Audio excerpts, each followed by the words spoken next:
Good morning everyone. Kumusta po kayong lahat? Ayan, nawawala ang aking i-share. Amen. Ayan, today, ayan, praise the Lord. All right. Hallelujah. So, purihin po ang Panginoon. Salamat sa ating music team for today. Alam niyo po, napakagandang magpuri sa Panginoon. You know, for the 1 week that has passed, makikita mo talaga na napakadaming ganap. Ano po?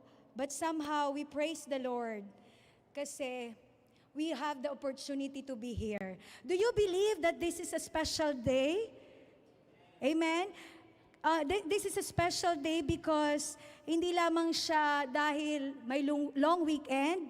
Sino po bang excited sa long weekend? Ayan, maraming kayong ganap. Marami tayong ganap. Ay, may pasok yung iba. Di bale, your labor is not in vain. Amen? So, it is special because we are again in a new place. Alam nyo, ang Panginoon talaga ang nagpo-provide. Kasi ilang araw lang yun, biglang nag-post si Pastor Jerome na meron nga sa atin yung ating resident, yung Sami, kaya lang nga may maintenance and immediately may provide ang Lord, no? Apart from that, of course, we are meeting our brethren. That's why this is so special. Ayan, may mga iba, may bagong mukha ba? Ayan, yung mga kasama tayo dito, no, na nakasama natin before, tapos nakasama ulit natin ngayon. Ano po? So, kaya, pakisabi nyo nga po sa inyong katabi, this is a special day. And I am glad you are here. Yes. We made this so special because we are together with one heart and one soul, worshiping and ready to listen to the Word of God. Kaya palakpakan nga po natin ang Panginoon. Amen? Alright, so, sige, umpisa na natin. Tayo po bang lahat ay naka-smartphone? O meron pang naka-Nokia 3310 and 5110? Matibay yun di ba? So sige nga po, I want you for 30 seconds, gusto kong hawakan ninyo, bawal humawak ng telepono pagka nasa church para maririnig. But this time, I want you to hold your phones and search for the screen time. Di ba may screen time ang mga phone? Ano po, so yung may both iPhone and Samsung, I think even yung ibang Android, makikita nyo yun sa settings. Ano po, yung iPhone, kasi po ako iPhone, yung setting sa baba nun, may makikita kayong screen time. Sa Samsung naman, makikita ninyo yon well-being. Yes? Okay. So doon, hindi ko lang po sure sa ibang, sa Samsung and Android, but in iPhone, pag tinignan nyo po siya, nandun na po ba kayo lahat sa screen time? You are in the screen time? Ayan. So doon, sa screen time, makikita po natin, kung gaano kayo or ilang oras kayong nagbababad sa inyong mga telepono. Amen ba? You can see in your sa iPhone po, meron niyang daily average. Kung ilang average ng isang araw or sa isang linggo, may daily average kang makikita. Baka sa ngayon, kasi hindi pa naman tayo nakakapagbukas magmula kanina dahil nagpe-prepare tayo for the church, baka wala pa. Baka mga 5 minutes pa lang. Pero kung sa umaga tapos sa gabi, bago ka matulog, titingnan mo yung screen time, makikita mo doon how you are utilizing your phones. Amen? Maaring yung iba, ang average is 17 hours a week. Or maaring sa isang araw, 7 hours, 9 hours, no? Sa iPhone, I think sa Samsung din, makikita nyo yung consume kung ilang ka nag-Facebook, nag-social media, or travel, or entertainment. Makikita po ninyo yan. O, ayan, nakita nyo na. Na-happy kayo na. Kasi nakita nyo yung screen time. So ngayon po, kung titingnan natin yun, kung hindi kayo madalas na tumitingin doon, kasi talagang sa kabisihan ng buhay natin, minsan dead man na lang tayo sa mga ganyan no? Pero we can realize that ganun kakatagal na nag-i-scroll. Wow! Binisit ko pala yung aking social media ng 4 hours for the whole day. Amen? Or 7 hours for the whole day. No? So itong feature na ito ng ating mga phones is a revelation on how we are using our time sa ating mga gadgets. Amen? Now, I want you to ask yourself these two questions. Ayan, nasa ang aking slides. Nandiyan na po ba yun? Ayan. I want you to ask yourself these two questions. Is this really how I want to live my life? Okay, yan ang unang tanong. And number two, is this the best use of the time I have been given? No? Ito po yung ating mga tanong. So, syempre, kayo ang sasagot niyan at hindi po ako dahil kayo po ang nakakaalam. Now, let's go to the other side. If magpapakita ang Panginoon, amen, sa ating life usage report, no? Life usage report. No, how we use the usage of our time, the usage of our energy, and our priorities, what do you think will be revealed? Ano kaya ang marirevealed ng Panginoon? Amen? Mga kapatid, the Bible reminds us that life is a sacred stewardship. Sagrado. No? Sagradong pamamahala ng ating buhay. In Psalms chapter 90 verse 12, ang sabi doon, teach us to number our days that we may gain a heart of wisdom. So, have you realized the days are passing like a snap of our finger? Di ba? Kagigising mo lang, tapos na po, gabi na naman. Nagki-Christmas party pa lang tayo last year, ngayon Christmas party na naman sa Lunes. Ano po? So, ganon kabilis ang panahon. So, like Moses, who prayed, ito pong Psalm 90, this is a prayer of Moses, we need to understand that life is short. Ano po? Pangalawa, time is precious. And pangatlo, wisdom is very useful to manage our life. No? So, today morning po, let us talk about stewardship of life. Ayan. And our text is found from the book of Romans, chapter 12, verse 1, NIV version. Ang sabi po dito, therefore, I urge you, brothers and sisters, in view of God's mercy, to offer your body as a living sacrifice, holy and pleasing to God. This is your true and proper worship. Purihin ang Panginoon sa kanyang mga salita, and the Lord bless His words today morning. Hallelujah. So the text po, it says, I highlighted that we should offer our body as a living sacrifice, holy and pleasing to God. Now, in order for us to achieve this, we should be a proper steward in our life. Amen ba? So ano ba yung ibig sabihin ng stewardship? Ng the word steward. Ang steward po, tayo yon. Ano po? A person whose responsibility is to take care of something. Amen? Another meaning po niyan sa dictionary.com, supervise arrangement or keep order at or manage or look after. So ito po yung ibig sabihin ng steward. So klarado na yun, this is in layman's term. Now, usually po, pag sinabi nating pinag-uusapan ang salitang stewardship, the first thing that comes to our mind is what? When we say about stewardship, it's all about money, money, money. Di ba? Money, my friend. Where's my salary? No?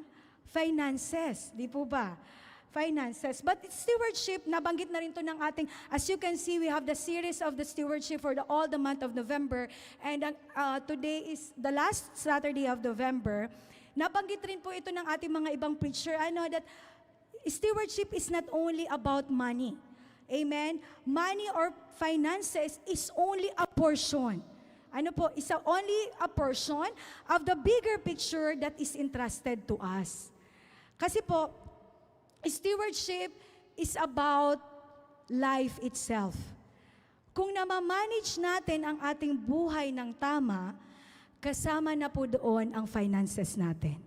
Amen?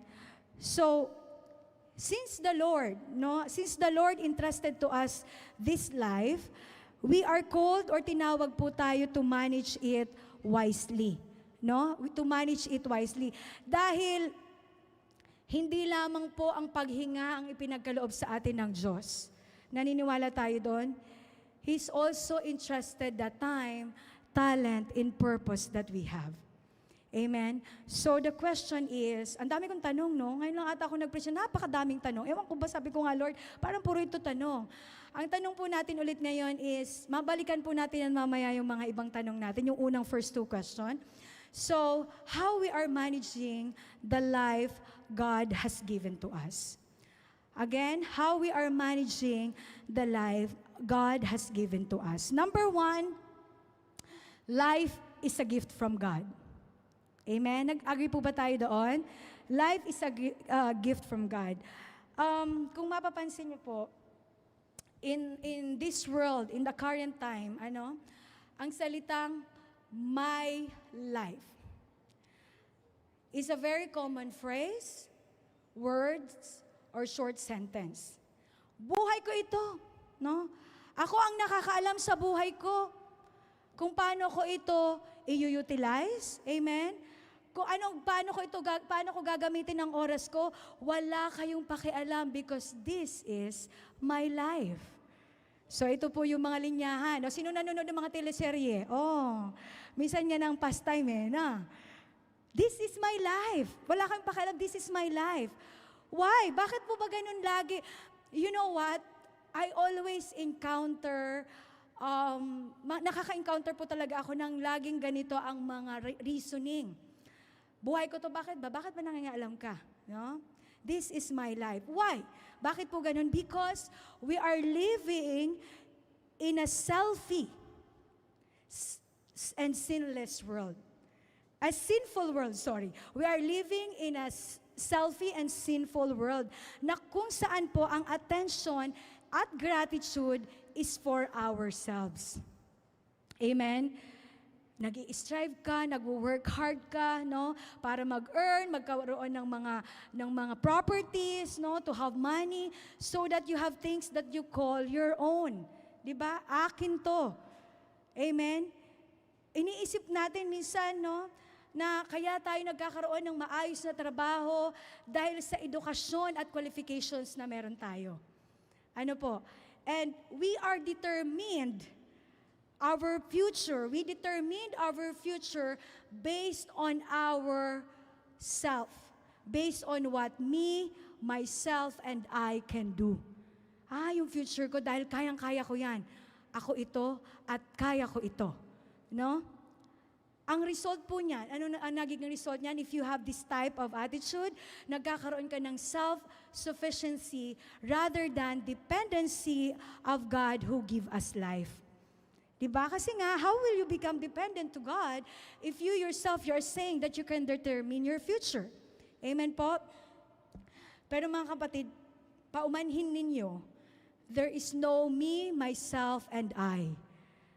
The Bible says clearly that we own nothing. Amen? We own nothing. Psalm 24 verse 1, ang sabi doon, the earth is the Lord's, and everything in it, the world and all who live in it. Amen? This life is not our life, but this is a gift from God. Ano po?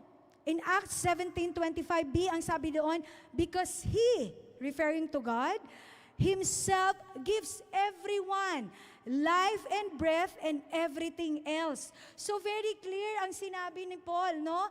Lahat tayo, He Himself gives. Ang Panginoon, nagbigay sa atin ng buhay, ng ating paghinga, at lahat ng meron tayo. Amen ba? So, ina-acknowledge dapat natin yon. So, kung ang Panginoon po ang nagmamay-ari, tayo ay mga steward, katiwala lamang, mga manager or supervisors. Kaya mga kapatid, wag natin kainggitan ang ating mga manager sa ating opisina.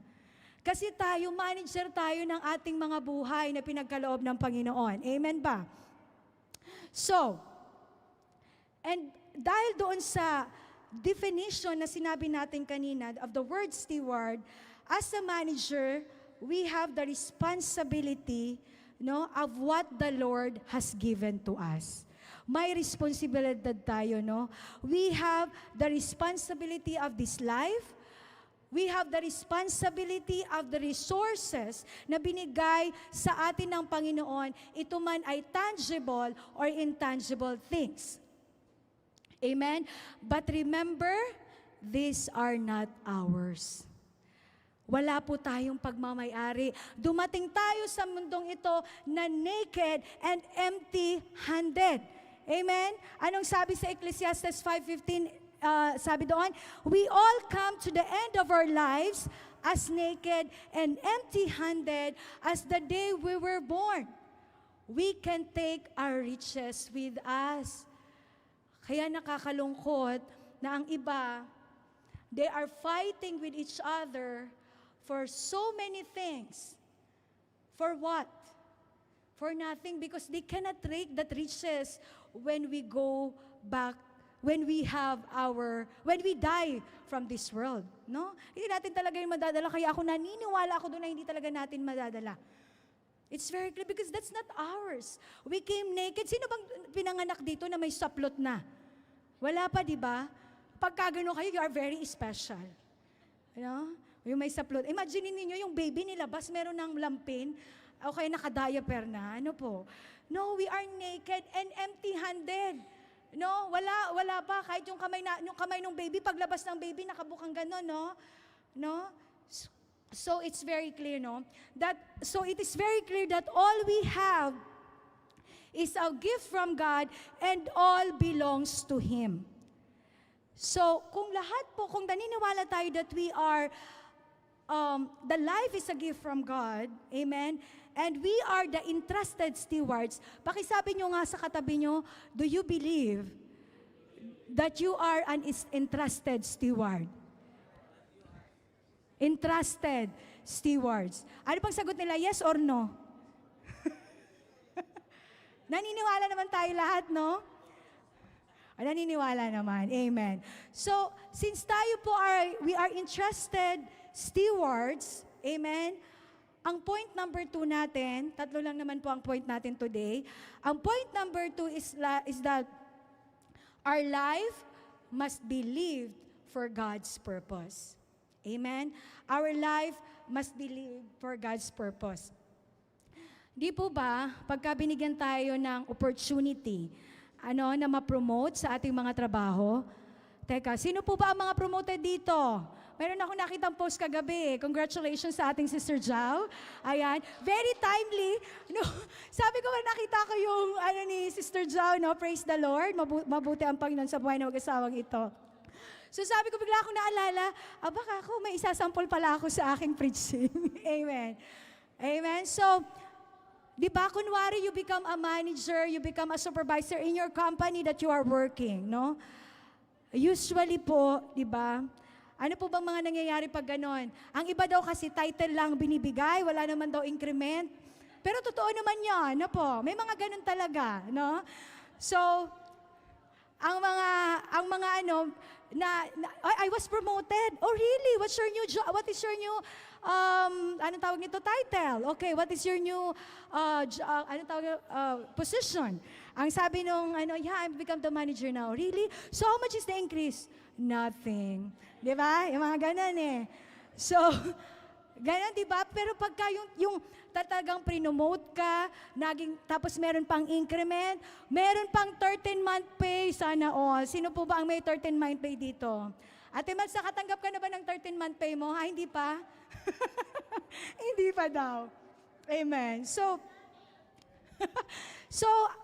when this opportunity comes, no, pag may mga ganito tayong opportunity, we are doing our best for that company. Amen. We are doing that best for that company. Kasi nga, pinagkatiwalaan ka. Ano po, pinagkatiwalaan ka, and binigay sa iyo yung pakiwari mo ay nararapat para sa iyo. So, ganun din po sa ating buhay. When God entrusted your life to you and everything that you have, we must make the best use of that life, of the time God has given to us each day. Amen? Sabi sa Ephesians 2:10, "For we are God's masterpiece. He has created us anew in Christ Jesus so we can do the good things He planned for us long ago." So pilinano na ng Panginoon ang ating buhay bago pa man tayo ipinanganak. Yung purpose kung bakit ka nasa mundong ito. Alam niyo po, every pain and struggles and challenges that you face now or you faced before and you are facing in the future, there will always be a purpose. No? Sino po ba dito ang hindi nakakaranas ng struggles? Pakitaas ang mga paa. Ang mga paa kasi kayo ay bukod tanging pinagpala pagka ganun. Amen? So all of us, every one of us, right? And those circumstances that happen to you, you are the steward of that. Steward ka po ng nangyaring iyan. The stewardship of your testimony. Amen? Yan ang purpose kung bakit ka nakakaranas bagyo after bagyo after bagyo. No? Because may paggagamitan ka, no? Gagamitan mo yan to show to others how faithful and glorious God is in your life. In Revelations 12:11, ang sabi doon, "They triumph over him by the blood of the Lamb, and by the word of their testimony." Mga kapatid, your stories has power. Amen? Every time you speak about what God has done in your life, you're declaring victory. Di ba? Ang sarap nun. Not just for yourself, hindi lang yun para sa sarili mo, but for others too. Because your story might be the light to someone who is searching for. Totoo yun. Totoo yun. Na-share ko na rin to dati. Dati po nung kasama kami, and some of the women here, sinama kami ni Pastor Edmar to visit isang ibang lahi, no, isang family na ibang lahi. And as the day goes, nung una, we are, pinag-i-evangelize po yung family na yon. And then, suddenly, after several weeks, months actually, nagkaroon ng marital problem yung mag-asawa. And then, me and Pastor Edmar nag-usap kami. And you know what? I realized what I had experienced 10 years ago, because me and my husband has also a marital issues. What happened that time? I told that story to this ibang lahi na couple, because they are almost the same situation. So tingnan mo ha, hindi agad nangyari na kung ano nangyayari sa iyo ngayon, magagamit agad, no. But that story can be used pala after also a decade. And you will see, yung realization ko nun, yung reflection ko sa buhay ko na, Lord, kaya pala, at ginawa mo rin namang victorious yung kwento. Kasi, may paggagamitan ka. And that is also for you. That is also for every one of us. You know, I watched also the Tony Talks. Kung napanood ninyo, I think some of you here, really, I cried. This is yung kwento ni Kuya Jimmy. Jimmy yung pangalan niya, no? Yung na-aksidente sa SCTX, na yung buong pamilya, yung van, di ba, naging viral yon. And he's a Christian, and how he forgave. No, kung hindi nyo pa po napapanood yung Tony Talks, the episode last week, I encourage you to watch. Because you can see kung paano niya ginamit. And grabe, I was overwhelmed on how he really handed over to God whatever he had faced, kasi buong pamilya siya na lang natira. Can you imagine that? And tinanong siya ni Tony, what do you think is the purpose of this? And yun naman, kay Kuya Jimmy, on the spot, yung nangyari sa kanya. On the spot yung purpose. Kasi while he is testifying, di ba nag-forgive na siya publicly, sabi niya, I forgive kung sino man ang gumawa nito, ganito, ganyan. Yung may isang mag-ina na nanonood, And then, nag-message sa kanya, ang sabi niya, muntikan na daw niyang kitilin yung buhay ng anak niyang babae at isusunod niya yung sarili niya. But then, when she watched the forgiveness, yung testimony ni Kuya Jimmy, talagang hindi niya ginawa at na-move siya doon. So can you imagine? Can you imagine how the Lord will use you? Hindi sila magkakilala. Sabi niya marami pa daw nag-message, pero this will be the highlight. And it's so highlight. Nanonood ako, and that time I was preparing my preaching. Sabi ko, Lord, grabe. Grabe naman itong mga nire-reveal mo. You know? Sabi ko, sige, umupo muna ako. And this story is really, makikita mo na your testimony is so powerful because the Lord is the one who created that story. Remember the song today? This is my story. No, this is how the Lord designed to us. Kaya po, pag sinabing stewardship of testimony, hindi po ito parang baby na aalagaan mo. Ano po? Nakinalaman tong kwento to, no. Kailangan mo yang palaguin by means of sharing to others.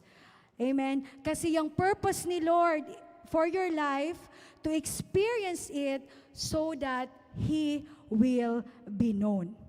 In 1 Chronicles 16:8, ang sabi doon, give praise to the Lord, proclaim His name, make known among the nations what He has done. Amen? Napakabuti ng Diyos. Mga kapatid, God didn't create us just to exist. Opo? Hindi niya tayo create just to exist. He created us to make a difference. Amen? Kaya, in order for us, no, to continue, hindi tayo create lamang ng Panginoon para, I'm existing. Tinanggap ko na, Panginoon. No. He created you to make difference. Amen? So, in order for us to continue to live our life purpose, number 3, our last point po for today morning, the best stewardship is a life surrendered to Christ. The best stewardship is a life surrendered to Jesus Christ. So naniniwala po ba tayo that our life does not end on this earth? Amen? Sino po ba ang naniniwala na dito na lang tayo sa mundong ito, dito na lang to? No. The life does not end on this earth. Lahat po tayo darating sa punto na lilisanin natin ang mundong ito. No?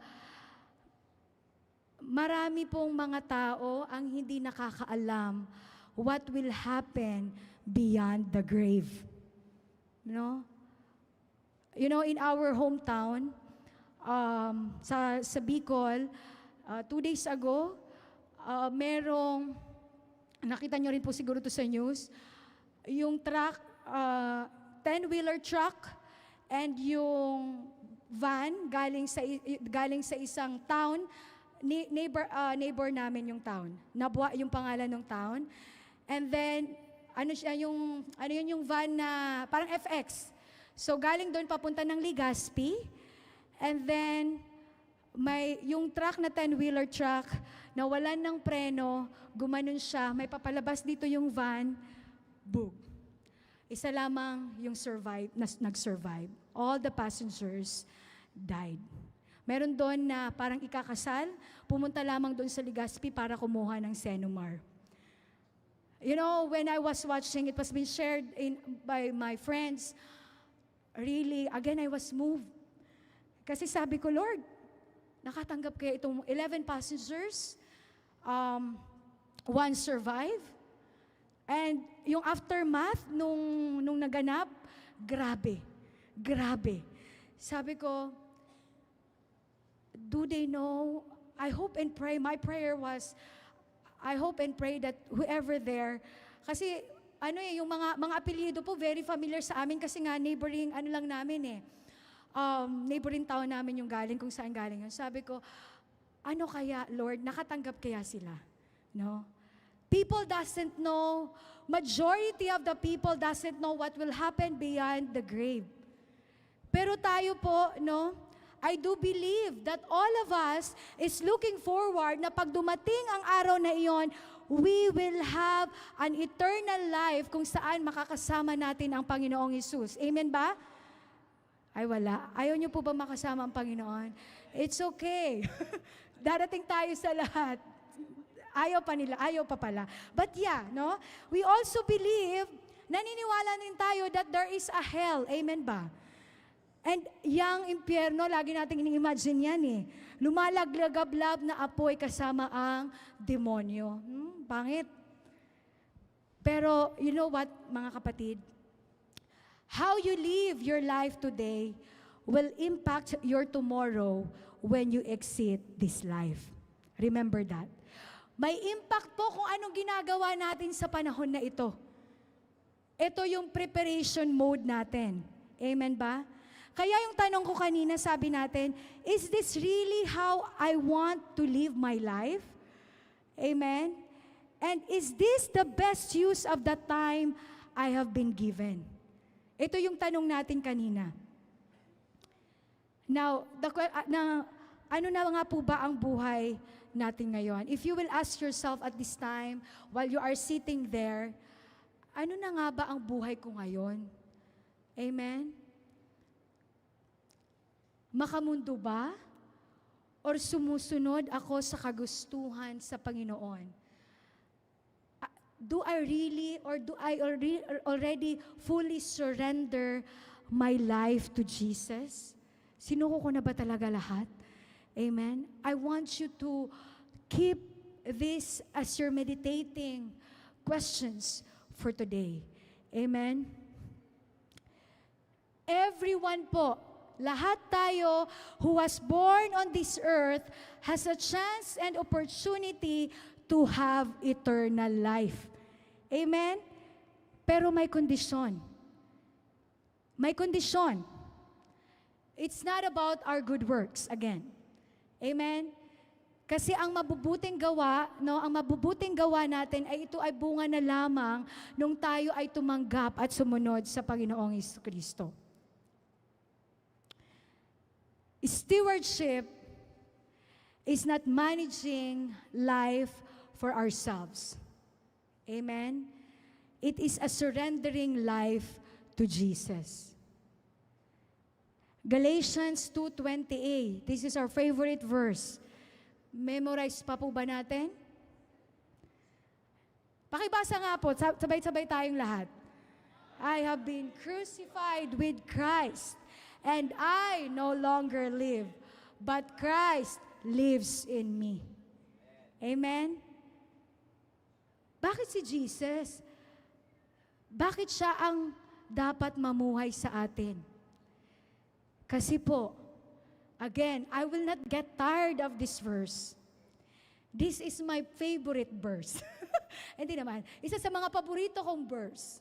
John 14:6. Because I need to remind myself. No, bakit nga ba si Jesus? Hindi ba pwede na dapat ako ay mabuhay na lang sa pansarili kong kakayahan? Because this is my life. No. Why? John 14:6. Jesus said, I am the way, the truth, and the life. No one comes to the Father except through me. Oh Lord, this is so amazing and true. Walang iba. How I surrender my life to Jesus, accept Him as your only Lord and Savior. Again, only Jesus. Wala pong iba. Accept Him as the only Lord and Savior. Because no one in this world, no other name, amen, kundi ang Panginoong Hesus lamang. And when you accept Him, mga kapatid, di ba? Ephesians 2:8-9. Alam niyo po, today is our mission service. And even memorize na natin ito, we need to continue to be reminded by this always. Why? Because ito po lagi ang dadalhin natin. Amen? Sabi nga ni Pastora Mau, kahit ka nakaupo lang dyan, nakaupo ka dyan sa katabi mo, kapatid, alam mo ba na pwede kang masave ng ating Panginoong Jesus? Amen? For it is by His grace. No? By His grace, you have been saved through faith. Dapat po may pananampalataya, hindi galing sa mga ginawa mo, hindi dahil sa'yo or sa mga mabubuting gawa mo, kundi, sabi doon, it is the gift of God. Amen. Our salvation is a gift from God. Regalo ng Panginoon, not by your works, so that no one can boast. Wala tayong karapatang mag-boast sa ating sarili. But He is so gracious, basta, no, dapat yung faith mo is intact. Amen? Pag tinanggap po natin ang Panginoong Hesus, kaakibat po noon ang pananampalataya at patuloy na pagsunod sa Kanya. No, dapat our goal is we live our lives now in the light of eternal life. Yan po dapat ang goal natin. We live our lives now in the light of eternal life. Mamuhay tayo ngayon na may katapatan and pleasing sa Panginoon. Kaya kanina po yung main text natin, to offer your body as a living sacrifice, holy and pleasing to God. No? And this will be my conclusion. Conclusion na po tayo. Tapos na po tayo. Darating yung araw na tayo ay haharap lahat sa Panginoon. And the Lord will ask, how you steward your life when you are in this world. Amen? 2 Corinthians chapter 5, verse 9 to 10. So whether we are here in this body or away from this body, our goal is to please Him. Amen? Always to please Him. For we must all stand, very clear po yan, na sinabi ni Paul, for we must all stand before Christ to be judged. We will each receive whatever we deserve for the good or evil we have done in this earthly body. Mga kapatid, this is so powerful reminder for all of us. That one day, our goal is what? To please Him. Amen? Because one day, all of us will be stand to be judged. And isa-isa tayo natatanungin ng Panginoon. Mga kapatid, pag pumunta tayo doon, hindi to by group. O sige, yung OHP group ko muna, come here, i-judge tayo. No. It is individual. Sabi dito, we will each receive whatever we deserve. Amen? Life is a gift. Ano man ang ginagawa mo sa buhay mo is your gift back to God. Yun ang lagi natin. Ito ang regalo ko na ibabalik sa Panginoon. Tumayo po tayong lahat. Alam niyo po, you are a steward of, yung next slide nga po, sister. Yan. You are a steward of your life. Amen? Your talents, your relationships. You are the steward of every opportunities. You are the steward of your body. You are a steward of your purpose. You are a steward of your entire life. One day, magtatanong ang Panginoon, what did you do? Ayan. Yung ating pong last slide. Ayan. What did you do with what I gave you? Sabi ng Panginoon. My desire, my prayer, is for all of us, like Paul, no? In 2 Timothy 4:7, I have fought the good fight.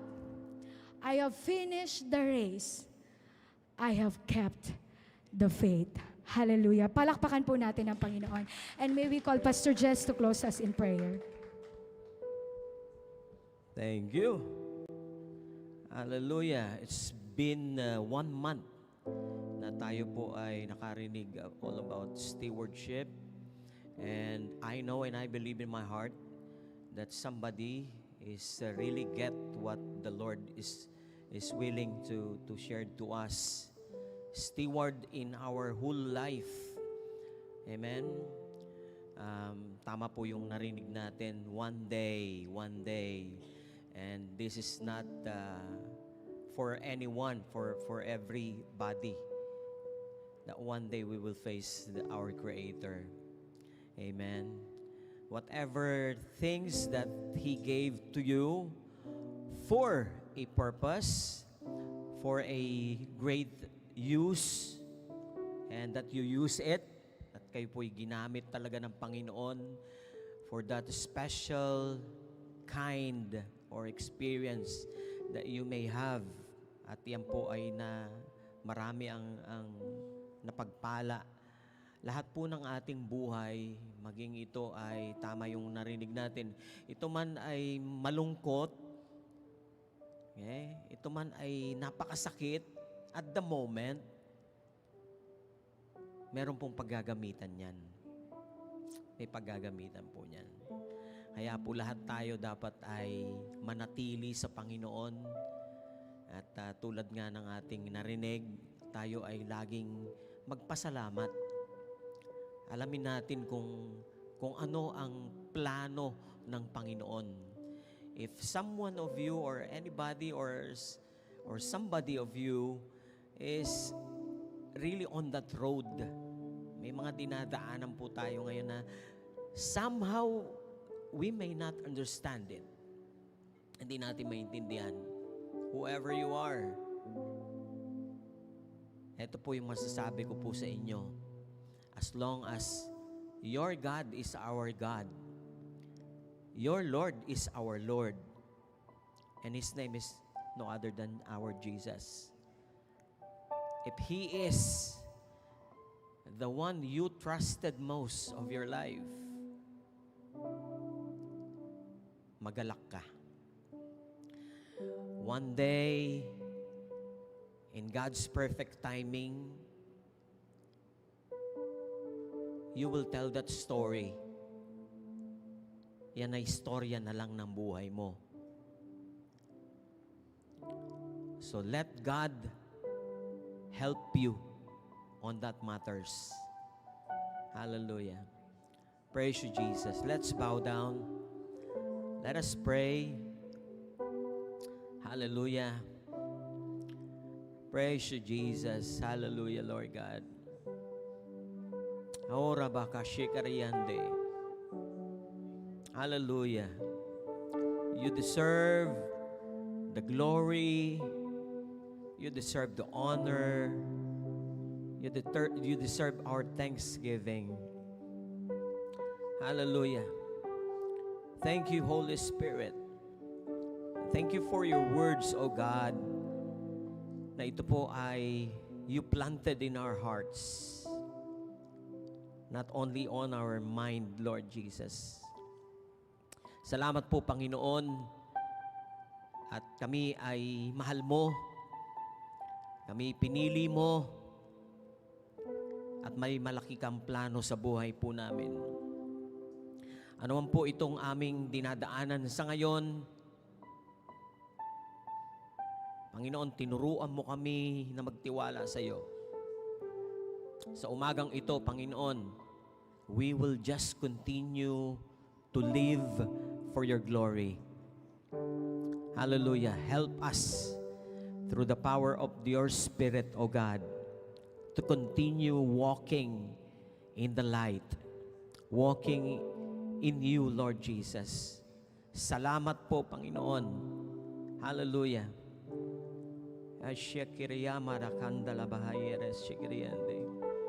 Hallelujah. Praise you, Jesus. Continue to close your eyes. And if you are the person na may pinagdadaanan po ngayong umagang ito, I just want you to raise your hand. Hallelujah. Hallelujah. Kapatid, you may not understand this, but God's promised this to us in the mighty name of Jesus, that experience of yours will come to pass for His name's sake. And you will glorify His name. Hallelujah. You will glory His name. Hallelujah, Lord Jesus. Praise you, Jesus. Panginoon, salamat po. We put our trust in you. And this morning, O God, Lord, we may not understand this, Lord. Hindi man namin ito maintindihan ngayon. Pero tinuruan mo kami na magpasalamat. Tinuruan mo kami na mabuhay sa iyong salita. Mabuhay na may pag-asa. Hallelujah. Lord God, ito pong aming mga kamay na nakataas ay magsisilbi, Panginoon. Ito po'y nagsisilbi na sa aming pagsuko, sa aming buhay, at amin pong itinatalaga ang aming buong pagkatao sa inyo, Panginoon. Hindi po namin dadalangin na ito'y matapos na, Panginoon. Kundi, Panginoon, kami tumatag, kami lumakas na harapin ang mga iba't ibang pagsubok po na ito. Hallelujah. At salamat po, Panginoon, sapagkat hindi mo kami pinababayaan. Lord God, salamat sa iyong pagmamahal. At salamat sa kapangyarihan ng Espiritu Santo na patuloy po naming nararanasan sa aming buhay. So, sa ngayon po, O Diyos, amin pong isinasamo po sa inyo ang pagsuko, ang pagtatalaga ng aming buong buhay para sa iyo, Panginoon. Para sa iyo lamang. Hallelujah. Gamitin mo po ito. Gamitin mo po ito. Sa pangalan ni Kristo Jesus. Hallelujah. Hallelujah. Amen and amen. Amen.